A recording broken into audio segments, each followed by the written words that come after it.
Are we there, church? So who doesn't want to stay katika nyumba ya mfalme? If that is how they sound, every one of us tunaye mfalme aliyesaidia mfalme wa ulimwengu. Asema haleluya.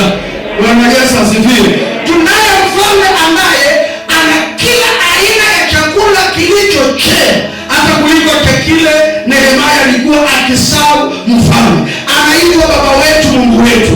Anasema katika nyumba yangu kuna makao mengi, kama si hivyo ningeliwaambia. Mnapokuwa tunasema mkikala ni mwangu nami nikikala ni mwenu, ombeni jambo lolote mtakalo nami nitawaombea kwa Baba.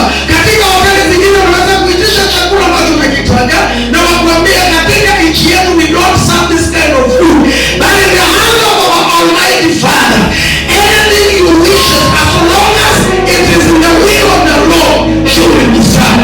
I pray this afternoon that each and every one of us will be served according to his or her need, in the name of Jesus.